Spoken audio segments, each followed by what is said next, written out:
lanjutkan lagi ya pelajaran kita. Dan di video ini kita akan membahas mengenai private channel. Untuk private channel, ini tidak ada banyak perubahan atau tidak ada banyak konfigurasi. Jadi di video ini kita tidak mulai codingan dari awal. Jadi saya hanya menunjukkan hasil codingan yang teman-teman perlu buat. Nah, private. Jadi kapan kita menggunakan private channel?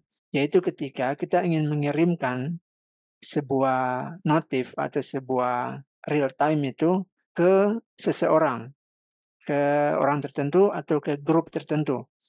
Nah, itu kita bisa gunakan private. Jadi nama channelnya harus atau wajib diawali dengan private. Nah, jadi seperti ini. Kalau yang public channel kan kita kasih nama my channel atau bebas ya. Tapi kalau untuk private yang khusus, nah kita harus pakai private. Lalu di sini kita misalnya mau kasih titik atau mau kasih kurang, boleh ya, kayak gini. Nah, bebas. Jadi misalnya private notif, lalu misalnya ID. Nah, ini bebas ya. Hanya di sini kita buat titik, lalu user ID-nya. Oke, kemudian yang ini, ya ini bisa juga kita tidak pakai. Atau kalau kita mau pakai untuk autentikasi, boleh ya. Tapi di sini, di aplikasi ini, ya saya tidak pakai. Oke, nah ini kita matikan aja ya. Nah, jadi ketika ada notifikasi, ada real time, kiriman dari pusher, nah maka pusher ini dia ngecek nih, siapa yang sedang membuka channel ini, private-nya siapa nih. Maka pusher tidak sebarkan lagi seperti broadcast public. Jadi yang punya subscribe private misalnya 1, nah ini yang dapat notifikasi atau yang bisa melihat datanya nih. Jadi kita buat di sini ada alert. Kalau mau dikonfigurasi seperti latihan kita sebelumnya, silakan ya. Nah, lalu setelah kita pasang, ini kita pasangnya di mana? Ya, ini kita pasangnya di admin template ya. Jadi siapa yang sudah login, nah dia boleh subscribe ini dengan nama private. Jadi kalau teman-teman mau gabungkan, ini kan latihan kita kan ada di welcome untuk yang public. Nah, kalau teman-teman mau gabungkan, boleh ya. Jadi var pushernya 1, nanti buat aja subscribe yang pertama my channel, nanti subscribe yang kedua private. Kita buat di sini private. Private titik, lalu ini nanti pasang ID-nya kayak gini ya. ID misalnya ini. Oke, lalu di sini private. Ini bebas variabelnya. Nah, jadi seperti ini. Lalu bin mau pakai event mau ganti, mau dibuat 2 juga boleh. Untuk private dengan untuk channel, silakan ya. Tapi di latihan ini kita buat 1 aja di sini. Ya, kita pisahkan. Nah, setelah front end-nya jadi, nah kita akan buat untuk trigger-nya di mana atau kirim pusher-nya di mana. Nah, kita buat di sini nih.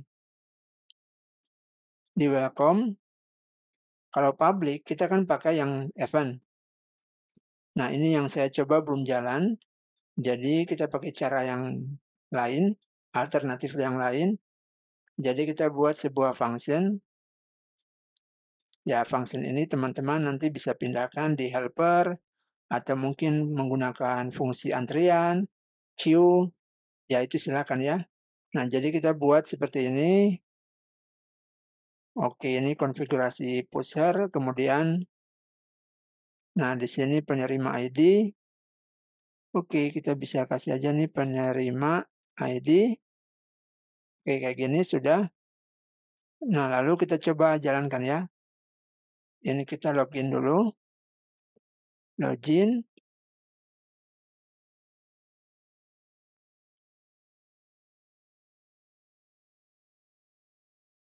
Lalu kita buka juga yang di sini.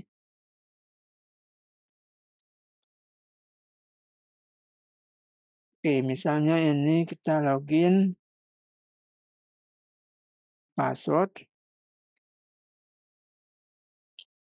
Kita lihat inspect elemen. Untuk konsol. Oke, ini ya sudah ada private 1 for pusher. Oke, sudah. Nah, lalu kita coba kirimkan private channel. Kita enter. Oke. Nah, jadi misalnya nih kita buat di sini untuk yang akun kedua ya. Misalnya akun kedua kita login dulu nih. Kita login afar@gmail.com. Oke, sudah.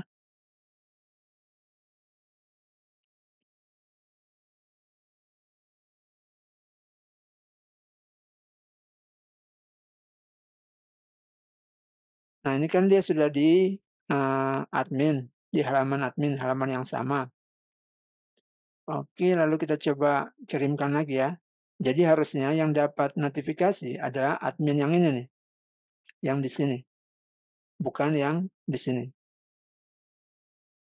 Oke, nah coba kita enter. Oke, jadi kalau yang ini, private-nya itu kita lihat ya.